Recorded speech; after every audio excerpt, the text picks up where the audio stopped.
লাল সবুজের পতাকায় দিয়া তোমায় দেখা যায় লাল সবুজের পতাকায়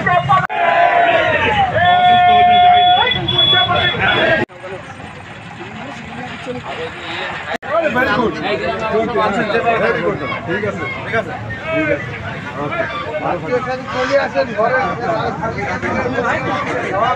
আমাদের নেতা কি আছে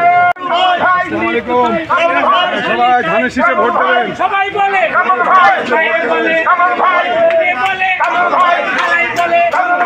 আমি বলি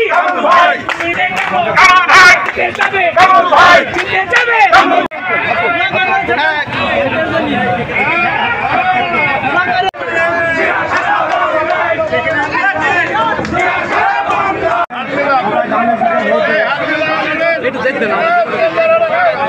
ভাই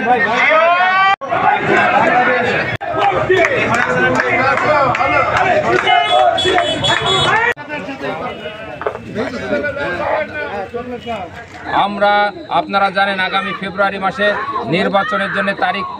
আগামী 12 তারিখে ফিক্সড হয়েছে 12 বা 15 তারিখে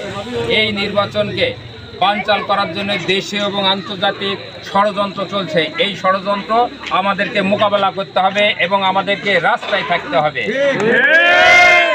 এই ষড়যন্ত্রে উপেক্ষা করে ইনশাল্লাহ ফেব্রুয়ারিতে যে নির্বাচন হবে সেই নির্বাচনে আমাদের প্রিয় নেতা ভারপ্রাপ্ত চেয়ারম্যান জনাব তারেক রহমানকে এদেশের প্রধানমন্ত্রী বানাবো ইনশাল্লাহ এবং আমাদের সকল এই 17 বছর যে সাংবিধানিক অধিকার থেকে আমরা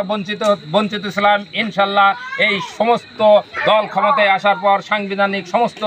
অধিকার আমাদের ফিরে আসবে বলে আমরা মনে করি আমরা অন্য কোনোভাবে নির্বাচন চাই না আমরা পিআর পদ্ধতিতে নির্বাচন চাইনি যারা পিআর পদ্ধতির নির্বাচন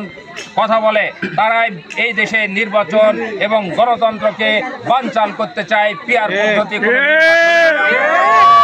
কারণ পিআর পদ্ধতিতে আপনি ভোট দেবেন আপনার জেলার নেতাকে কিন্তু আপনার জেলার এমপি হবে দেখা যাচ্ছে যে সৈয়দপুরের রাঙামাটির কেউ একজন নেতা এই দেশের এই আপনার অঞ্চলের এমপি হবে অতএব আমরা পিআর পদ্ধতির নির্বাচন আমরা বিশ্বাস করিনি পিআর পদ্ধতির নির্বাচন আমরা চাইনি আমরা অতি দ্রুত ফেব্রুয়ারি গানে তারও আগে যদি এদেশে গণতান্ত্রিকভাবে নির্বাচন হয় সেই নির্বাচনে আমাদের প্রিয় নেতা তারেক রহমানকে সবাই ভোট দিয়ে আমরা ইনশাল্লাহ এদেশের তারেক রহমানকে প্রধানমন্ত্রী বানাবো মেহেরপুর এবং গাংনী দুইটা সংসদীয় আসন যাকে ধানের শীষের প্রতীক দেওয়া হবে ইনশাল্লাহ তাকে আমরা ধানের শীষের মার্কা দিয়ে এমপি বানিয়ে আমরা এই দুইটি আসন আমাদের প্রিয় নেতা ভারপ্রাপ্ত চেয়ারম্যান তারেক রহমানের হাতে ইনশাল্লাহ উপহার দিয়ে মেহেরপুর এবং গাংনীর সমস্ত উন্নয়নে আমরা সহযোগী হব ইনশাল্লাহ।